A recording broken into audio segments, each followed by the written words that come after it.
আসসালামু আলাইকুম।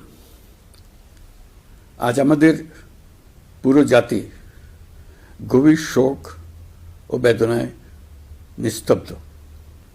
দেশের গণতান্ত্রিক রাজনীতির শীর্ষ নেত্রী, সাবেক প্রধানমন্ত্রী ও বিএনপি চেয়ারপারসন বেগম খালেদা জিয়া আর আমাদের মাঝে নেই। ইন্না লিল্লাহি ওয়া ইন্না ইলাইহি রাজিউন। বেগম খালেদা জিয়ার ইন্তেকালে আমরা গভীরভাবে শোকাহত ও মর্মাহত। তার মৃত্যুতে জাতি এক মহান অভিভাবককে হারিয়েছে। এই গভীর শোকের মুহূর্তে দর্শকবৃন্দ, রাজনৈতিক সহকর্মী এবং অগণিত কর্মী সমর্থকদের প্রতি সমগ্র জাতির পক্ষ থেকে আন্তরিক সমবেদনা জানাচ্ছি। আমার প্রার্থনা, তিনি যেন আমাদের সবাইকে এই গভীর শোক কাটিয়ে ওঠার শক্তি দান করেন। বেগম খালেদা জিয়া ছিলেন বাংলাদেশের রাজনীতিতে এক পরম মহিমান্বিত ব্যক্তিত্ব। গণতন্ত্র, বহুদলীয় রাজনৈতিক সংস্কৃতি এবং জনগণের অধিকার প্রতিষ্ঠার সংগ্রামে তার অসামান্য অম্লান হয়ে থাকবে। স্বৈরাচার ও ফেসিবাদের বিরুদ্ধে তার আপসহীন নেতৃত্ব বারবার জাতিকে গণতন্ত্রহীন পরিস্থিতি থেকে পথ দেখিয়েছে এবং মুক্তির প্রেরণা জুগিয়েছে। দেশ ও জাতির প্রতি তার সমুজ্জ্বল অবদান জাতি চিরকাল শ্রদ্ধার সাথে স্মরণ করবে। তার দীর্ঘ রাজনৈতিক যাত্রা, গণমুখী নেতৃত্ব এবং প্রিয় মাতৃভূমির স্বাধীনতা ও সার্বভৌমত্বকে তার অবিচল ভূমিকা অবিস্মরণীয় হয়ে থাকবে।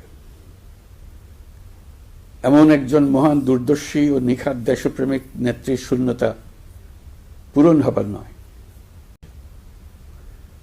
এই শোকাবহ মুহূর্তে আপনাদের প্রতি আমার উদাত্ত আহ্বান, আসুন আমরা সবাই যার যার অবস্থান থেকে মহান আল্লাহর দরবারে বেগম খালেদা জিয়ার বিদেহী আত্মার মাগফিরাত কামনা করি।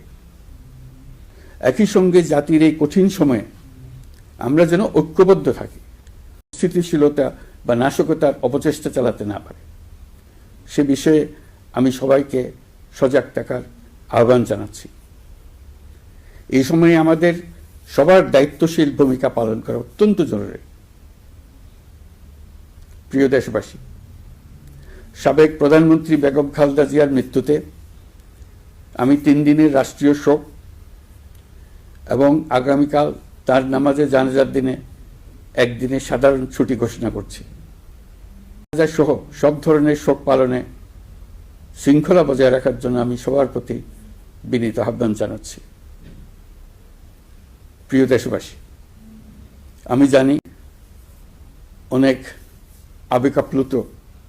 আমি আশা করছি শোকের এই সময়ে আপনারা ধৈর্যের পরিচয় দেবেন এবং তার জানাজা সহ সকল আনুষ্ঠানিকতা পালনে সংশ্লিষ্ট সবাইকে সহযোগিতা করুন। আল্লাহ আমাদের সকলকে ধৈর্য, শক্তি ও ঐক্যবদ্ধ থাকার ক্ষমতা দেন।